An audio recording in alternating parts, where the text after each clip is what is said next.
We turn now to California Democratic Senator Dianne Feinstein. She joins us from San Francisco. Welcome to Face the Nation. Senator, I want to ask you, the North Koreans have announced that they're going to suspend ballistic missile and nuclear testing and shut down a site in the north of that country. How significant is this, and do you have reason to believe they'll follow through? Well, it's a beginning. They are a threat to the United States. I very much welcome this approach and the fact that the two presidents will have an opportunity to meet and hopefully establish the new perimeter of a relationship.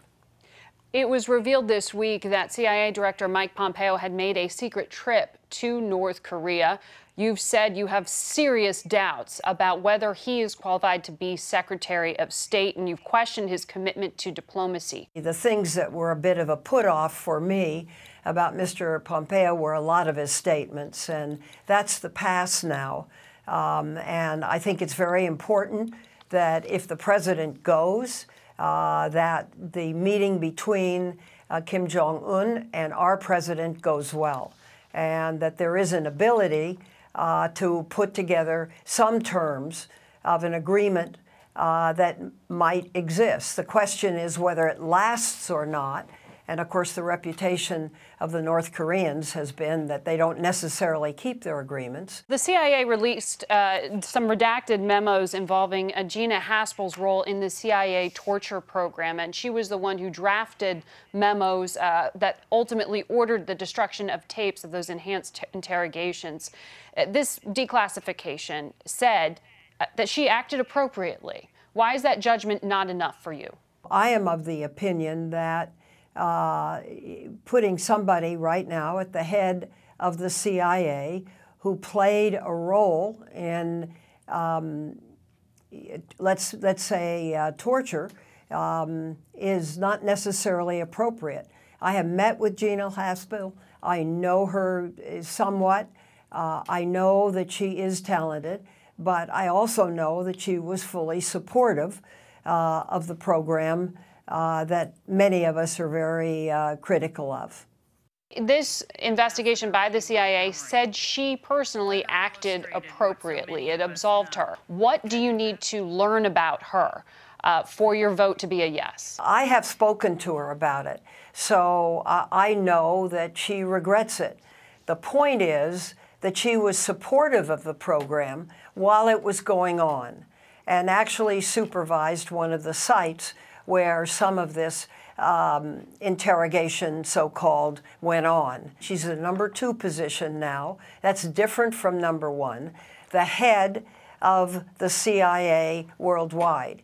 There are countries that look very badly on what the United States did, particularly European countries. And we want whoever is head of the CIA to be able to be acceptable to our allies. So this is an open question in my mind. We need to resolve it. We have not yet had the hearings. I generally do not make up my mind until after the hearing. So it sounds like you are leaning towards a no, but are not quite there yet. I want to ask you about what you're thinking here, because there are some in the intelligence community who are looking to you as a very key vote here. Gina Haspel would be the first female CIA director. She has a lot of support from within the agency, but then there are those who are questioning whether it's possible for you personally to be supportive of her, given the pressures you are feeling from progressives back in your home state of California right now, that you just can't afford to support any Trump nominee. Can you explain how you're weighing these things? Well, that isn't necessarily correct. That isn't correct. Obviously, that's your interpretation of it, and you're welcome to that interpretation. It's not my interpretation. This is some speculation, and that's why I'm asking you if it's a factor. Of the CIA. And I'm going to do my due diligence, have a chance to ask her questions in the public arena, and we'll do just that. And then we'll make up my mind whether I believe she's an appropriate person to head this agency. There's a report in the Washington Post that Attorney General Jeff Sessions informed the White House that he would be willing to resign if his deputy, Rod Rosenstein, was fired. I'm wondering if this legislation that you and Senator Grassley were working on to protect the office of the special counsel, if that makes you think that is more needed now, or how you're viewing these reports. Well, I view the reports with concern.